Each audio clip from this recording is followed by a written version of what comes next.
राजा राजा आयौ आंनि फिसाया उन्दुलांबाय अन्थाव बाथाव जेबो मोनजायासैबो गथ'आ बेबायदिनो अन्थाव बाथाव उन्दुलांबाय उन्दुथोसै दे दायो फोजासिगोन उन्दुआबा साना उन्दु बाजै बाजै न'आव दंना औ दं र' थांगासिनो र'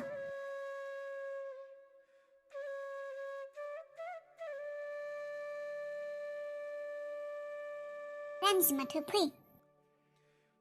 बाजैनो मोनसे बाथ्रा सोंनोसो फैदोंमोन आङो फै जिरायफै जागोन दे बाजै जिरायथ'ला मामोन बाजै नोङो हाजिरा मावनो थांबानो लोगो नागिरबाय थादोंमोन नो औ नागिरदोंमोन आङो सासे लोगो बै दाब्ला माहाजोन मोननायाव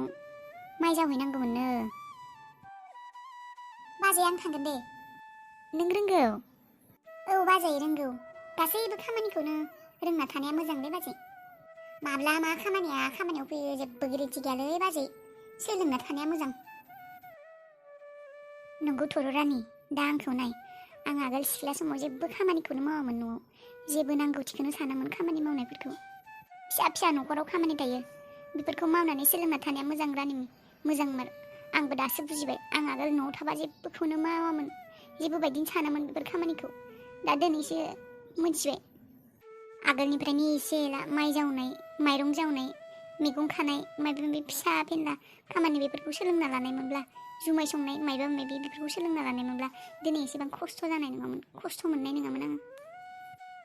आगोल माइखौनो जावफेरामोन माइखौनो बासिफेरामोन आङो माइरंखौनो सुफेरामोन दिनै नाय आंखौ समा अबे जायगानिफ्राय अबाव सफैना होखो औ बाजै बेबायदिनो समा मानसिफोरखौ जेराव गावनि गोसो जायो बेयावनो लाङो बेनिखायनो आंबो सोलोंना लाखाबायलै बाजै एसे ओरैनोबाबो गैजा रोङिनि फिसाखा बेफोरखौनो मावनानै जानांगोन औ रानि नंमारगौ बेफोर फिसा फिनला न'खरनि खामानिखौ हिनजावनि फिसाया सानसेबाबो मावनांगौ जाहैखायो बेखायनो उन्दैनिफ्रायनो एसे एला सिखायनानै थानाया सोलोंनानै लानाया मोजां आरो उनाव मोजां जाहैयो मावनो औ बाजै बिहामजो सुदेम औ आयै मामोन नै बिहामजो सरखारनि परिमल माइरं फैदोंनो माबोरै लायथां नङाबा मोननाय नङा नै आंबो थांसै लायनो ए दिनैसो फैदों नामा मैयानो फैदोंनो मालाय जों गमखौनो मोनाखै माबोरै लायथां नङाबा मोनगागोन औ आइ नै थांसै र' होनब्लालाय राजा सिखाराबा नै सरखारनिफ्राय परिमल माइरं फैदोंनो लायनो थांनि थाब लायाबा मोनगुनाय नङा सिखारदो थौ बिबैयाबो सफैयासै दाबो नै दा गथ'खौ खस्थ' बानानैसो लांनांगोन राजा ओइ राजा सिखाराबा मानसि दंना गैयाथाय आयं ओइ आयं ओइ बाजै रावबो गैया ना मायोब्रा नङाब्लाय दरजायाबो खेंनाय माथो आयं ए सनजिबायमोनसो माथो नै आयं फैदों र' अमा आदार हैदोंमोनलै आयं आङो आयं आं मोनसे खामानिनि थाखायसो फैदोंमोनलै ए मा खामानि मोनबा आयं आरो नों आगोलनि जायगायावनो दंना खामानि मावनायाव औ आयं आं बेयावनो दं नै आयं बेखौ ला मा फैसासो माथो सोरनि फैसा लाब्रानो मा फैसा बियो सोरनि खिन्थानाय नोंसिनि राजानिफ्राय आं सानसेखालि आगोल 20,000 फैसा लादोंमोनलै फाथनायाव थानायाव नै बेखौनो होफैदों आं ला नाङा आंनो बे फाफिनि दाहार लानाय फैसाखौ हैथां बिदिनो जेराव दोङो नाङा आंनो बे न'खर गोसोखांनि मानसिनि फैसाफोरखौ हैथां बिदिनो आयं नों मोनसे बाथ्रा बुंग्रोनाय बाजैया अबाव थांदों बुंनाय अबाव थांनो नोंसिनि बाजैयालाय बै गामियाव हाजिरा मावहैदों आरो मालायनि न'खराव थांनानै हाजिरा मावहैयाबालाय जोंफोरलाय अबाव मोनजानो बेनोथ' बेखौनो बुंनो नाजादों आं आयं नै बे फैसाखौ लाखि खामानियाव फैगोन मिथिबायना फिसाज्लाया मावनांगौखौ मावलांबाय दा फिसौज्लाखौ मोजाङै फरायहोदो माबा होदो नङा होनबा आयं बे फैसाया नोंसिनि खामानियाव फैगोन आयं बाजैयाबो माथो गस्ला सुनो मायबा सुनो रोंगौनो नैबे फैसादो गंसे मेचिनखौनो बायनानै लादो आजिखालि गस्ला सुनाय दख'ना सुनाय जोबोद सोलिखादों रोंनायालाय रोंगौ र' नोंसा बाजैया होनबा मेचिन बायनानै हो बेफोर खामानिखौनो मावनानै जानो हागोन मिथिबाय मालायनि न'आवलाय बेसेबां हाजिरा मावहैबाय थानो बे हिनजाव मानसियालाय नो लाखि दे हर होमब्लालाय लाखिनोसै आरो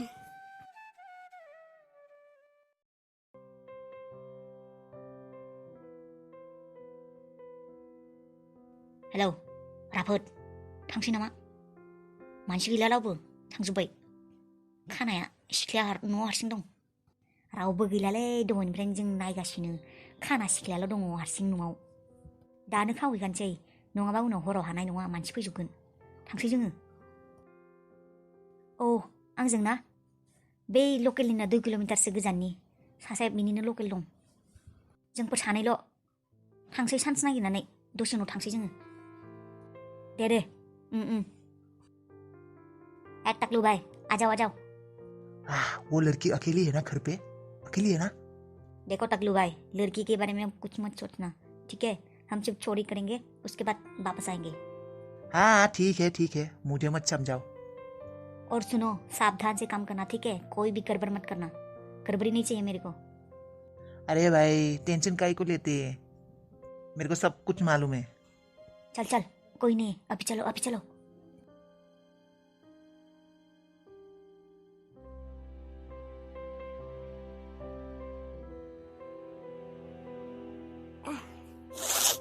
गगाबो मोनजोब्बाय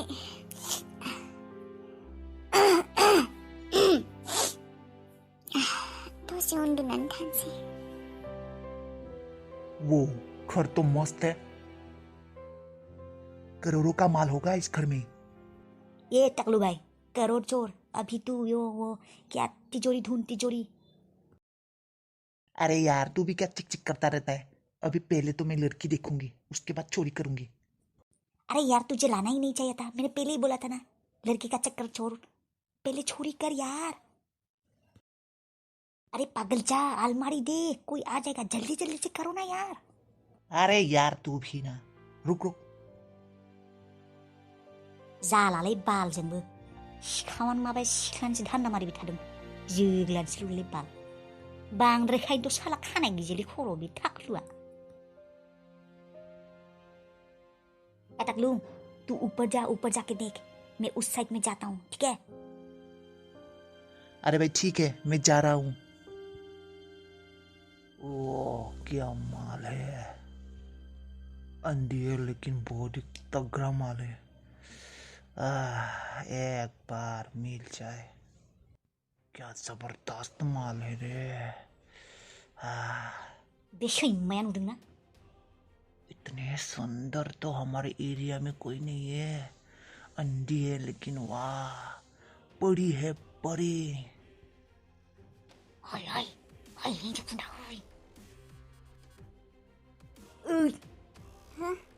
क्या तुम क्यों आए हो इधर मैंने पहले ही बोला था ना लड़की नहीं अरे मैंने पहले ही बोला था ना ये हमारे काम के असूल के खिलाफ है फिर क्यों तुम लड़की के पास आए हो अरे बहुत सुंदर है अरे हम चोरी करते लड़कियां नहीं चलो यहाँ से इसको पता चल जाएगा चलो अरे कुछ नहीं होगा अंधी है एक बार टच तो करने दे चलो नहीं तो मैं तुम्हें 1 रुपया भी नहीं दूंगा अरे रानी तू मेरी है मेरी चलो अरे इसको तो मैं साले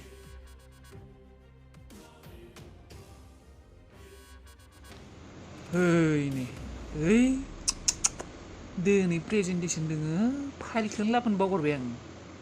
थांफिननांसिगौ दा गोबाव जाबाय थै दासो गोसोखांनांगौना आंबो अफिसानो मोनथारसिगोन नै आरो थांफिननांगोन हेलौ मा न'खराव सिखाव खावैनो होनायलै नोङो हा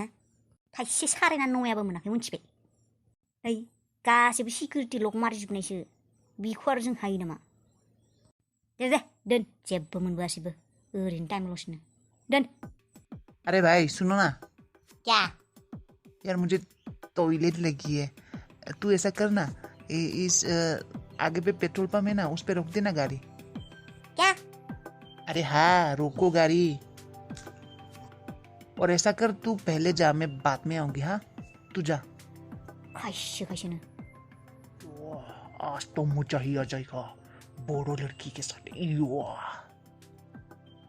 कोई नहीं है घर में चलो जल्दी से घुसो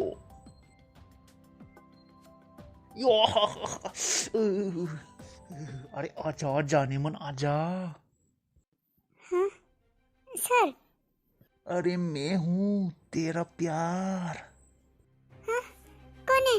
कौन है? सर सर। अरे डर क्यों रही हो जाने मन, मैं हूँ, आ जाओ आजा।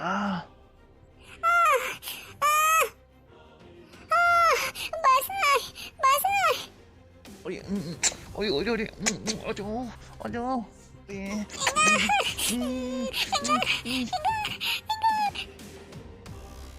अरे बहुत सारा प्यार दूंगा, आजा आजा।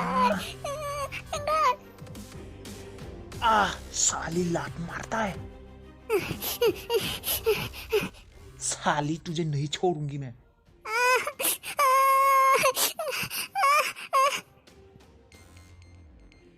आजा।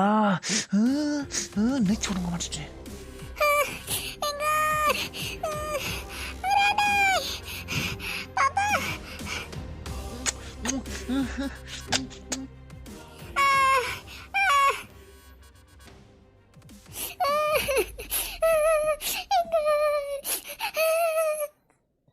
रसीला रस पीने तो दे। जाने दो प्लीज,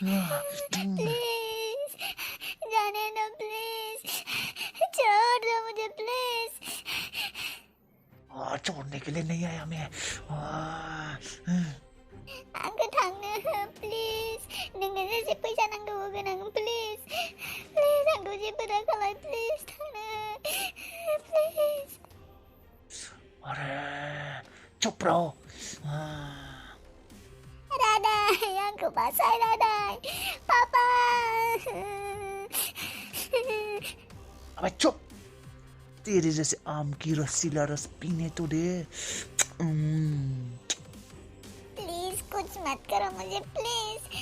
मेरे पापा तुम्हें जितना पैसे चाहिए देंगे, प्लीज मुझे छोड़ दो, मैं अंधी हूँ, प्लीज मेरे साथ कुछ मत करो ऐसा, प्लीज। अरे अंडी हो तो क्या हुआ,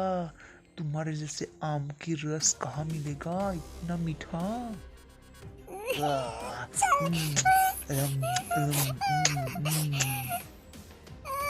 जाने दो प्लीज, कुछ मत करो मेरे साथ, मैं अंधी हूँ, प्लीज मुझ पे रहम करो प्लीज। अरे अंधी हो तो क्या हुआ, खूबसूरत जवान तो है।